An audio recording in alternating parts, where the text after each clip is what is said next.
Hi friends. ये video में हम देखेंगे comparison between mitosis and meiosis in animals. ये वीडियो मैं इसलिए बना रहा हूँ, हवे में नहीं बना रहा हूँ, क्योंकि इसके पहले मैंने माइटोसिस और मियोसिस दोनों के बारे में वीडियो बनाया। रुक जाओ 1 मिनट, मेरा दोस्त हंस रहा है, पूछने दो उसको क्यों हंस। हाँ, तो वो क्यों हंस रहा था पता नहीं मेरे को, वो छोड़ो। तो इसके पहले मैंने mitosis and meiosis in animals के बारे में वीडियो बनाया, पढ़ाया उसमें क्या होता है क्या नहीं होता, कौन से फेजेस होते हैं, कितने नंबर ऑफ क्रोमोसोम बनते हैं, उनका और क्या बोला जाता है, ये सब होता है। तो इस वीडियो में हम समराइज करेंगे, एक मेन बेसिक डिफरेंस जान लेंगे कि क्या होता है करके। और अच्छी बात होती है, वो समराइज हो जाता है आदमी, वो पता चलता है, सिर्फ रटा हुआ ज्ञान नहीं रहता, ये भी पता चलता है कि क्या क्यों बाबा दोनों टिश्यू से अलग क्यों है, ऐसा पता चलता। तो 1 मिनट 11 सेकंड 12 सेकंड 13 सेकंड हो चुके हैं, अब हम असली वीडियो में घुसेंगे। तो location all tissues, meiosis only in testing and ovaries. इसका एक्सप्लेनेशन ये है कि माइटोसिस होता है सोमैटिक सेल्स में, जो बॉडी के मेन सेल्स है, स्किन के सेल्स, लीवर के cells, other body all body part cells, उनको सोमैटिक सेल्स बोलते हैं, उसमें माइटोसिस होता है। और अगर उसमें रिडक्शन होगा, अगर उसमें half number of chromosome divide होंगे, तो उसको ग्रोथ नहीं बोला जाएगा, अपने ऑर्गन उसके वजह से बढ़ेंगे नहीं, इसलिए वो माइटोसिस होता है उसमें। तो लोकेशन माइटोसिस होता है सब टिश्यूज में, बॉडी के सब टिश्यूज में, बट मियोसिस एक लिमिटेड पार्ट के लिए अवेलेबल है, सेल डिवीज़न, जो कि होता है टेस्टिस और ओवरीज में ही, जर्म सेल्स में। Only it happens in germ cells. Testis में स्पर्म बनने के लिए, ओवास बनने के लिए। क्यों? क्योंकि इनमें न्यू ऑफस्प्रिंग बनाना पड़ता है, गैमिट का फ्यूज़न करना पड़ता है, और इसी के लिए डिफरेंट कैरेक्टरिस्टिक्स चाहिए, डिफरेंट टेस्ट चाहिए, और इसलिए रिकॉम्बिनेशन होना ज़रूरी है। इसमें ऐसा माइटोसिस जैसा नहीं कि डुप्लीकेशन हो गया, डुप्लीकेट उसका क्रोमोसोम की कॉपी बन गई और वही फिर आगे जाके उसका गैमेट बन गया और फिर ऑफस्प्रिंग बन गया, नहीं, वैसे से रिकॉम्बिनेशन नहीं होगा, क्रॉसिंग ओवर नहीं होगा, मिक्सिंग इंटरमिक्सिंग ऑफ सेगमेंट्स नहीं होंगे डीएनए के, और इसी के वजह से सब इंडिविजुअल सेम ही दिखेंगे। कोई ना कोई कारण तो है भाई और बहनों, हम अलग है, कोई ना कोई रीज़न तो है। अगर सब सेम ही होते तो क्या फ़र्क होता, कि अगर सब हाथ की उंगलियां सेम होती तो क्या अर्थ क्या रहता जगने का अपने का, ऐसी बात है। तो समझ गया, माइटोसिस होता है सब टिश्यूज में, सोमैटिक सेल्स में, और मियोसिस होता है सिर्फ जर्म सेल्स में, सिर्फ गैमेट्स में, only in testis and ovaries. दूसरा है प्रोडक्ट्स। प्रोडक्ट्स मतलब इसमें डिप्लॉइड सेल्स बनते हैं और इसमें हैप्लॉइड गैमेट्स बनते हैं, हैप्लॉइड गैमेट्स, और माइटोसिस में बनते हैं डिप्लॉइड सेल्स।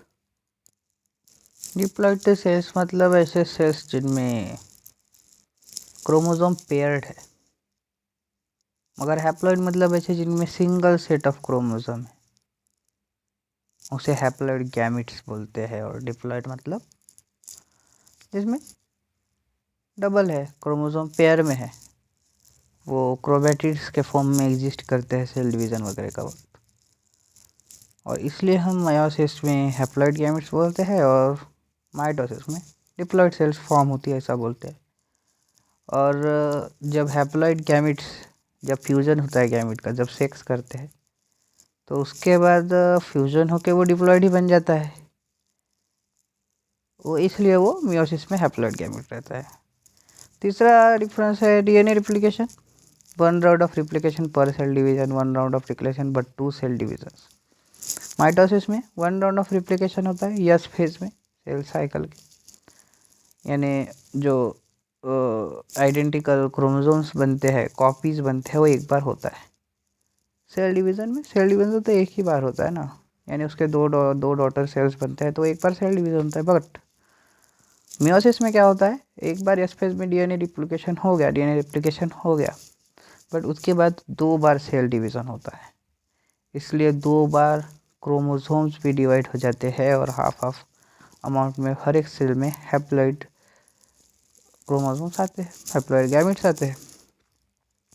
इसलिए मैंने आपको मियोसिस के ही वीडियो में बता दिया था कि 1 round of DNA replication and after that 2 rounds of DNA segregation.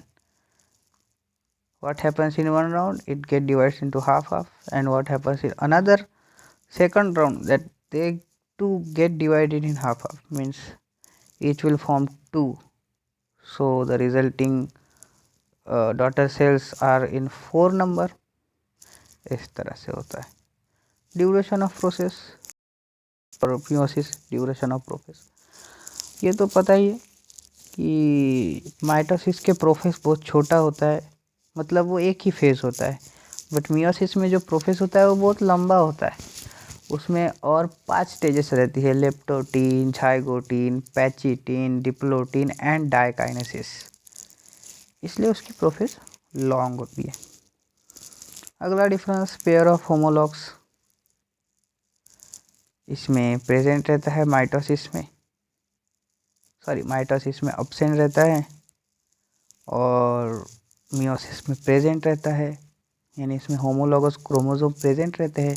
जब पहली बार डीएनए सेग्रीगेशन होता है, सेल डिवीज़न होता है, तो सिस्टर क्रोमैटिड अलग नहीं होते मियोसिस में, होमोलॉगस के क्रोमोसोम ही एक दूसरे से डिवाइड हो जाते हैं, मतलब खुद डिवाइड नहीं होते, वो खुद इंडिविजुअली अलग हो जाते हैं, खुद इंडिविजुअली एक फ्लोल की तरफ जाते हैं, तो प्रेजेंट होते हैं मियोसिस में।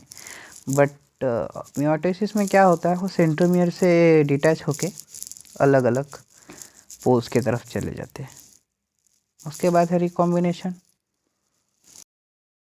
तो माइटोसिस में एक्चुअली तो अब्सेंट होता है, बट इसमें रेयर लिखा है और मियोसिस में प्रेजेंट लिखा है।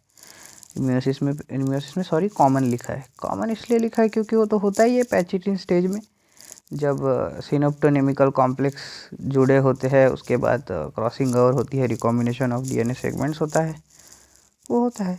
बट माइटोसिस में रेयर इसलिए लिखा है क्योंकि कभी कभी क्या हो जाता है, कुछ डिफरेंसेस या फिर मैकेनिज्म में डिफ़ॉल्ट्स आ जाते हैं, जैसे म्यूटेशन वगैरह हो जाता है, तो उसके वजह से रिकॉम्बिनेशन हो जाता है किसी अनवांटेड मटेरियल से या फिर फॉरेन पार्टिकल से या फिर अनवांटेड अल्ट्रावायलेट रेस से, अल्फ़ा गैमा रेस। इसलिए यहाँ पे टोटली एब्सेंट नहीं लिखा है, रेयर लिखा है, और मियोसिस में तो होता ही है। उसके बाद है relationship between daughter cells, genetically identical और मियोसिस में जेनेटिकली डिफरेंट। माइटोसिस में जेनेटिकली आइडेंटिकल इसलिए क्योंकि रिकॉम्बिनेशन होता है नहीं, जैसे का वैसे कॉपी हो जाते हैं और वो 2 सेल में डिवाइड हो जाते हैं। बट मियोसिस में क्या होता है, जेनेटिकली डिफरेंट, क्यों? क्योंकि रिकॉम्बिनेशन होता है ना भाई, क्रॉसिंग ओवर होता है, इक्वली रेसिप्रोकली वो डिवाइड हो जाते हैं, डिवाइड नहीं, क्रॉस ओवर हो जाते हैं, काइज़मेटा फॉर्मेशन होता है और वो पर्टिकुलर सेगमेंट से एक्सचेंज ऑफ क्रोमोसोम सेगमेंट्स और डीएनए फ्रैगमेंट्स होता है या जीन्स होता है, इसलिए जेनेटिकली डिफरेंट होते हैं वो। तो इस तरह से बाकी सब डिफरेंसेस है। काश आपको ये वीडियो पसंद आया होगा और आप इस वीडियो को लाइक करोगे। धन्यवाद। जय मां।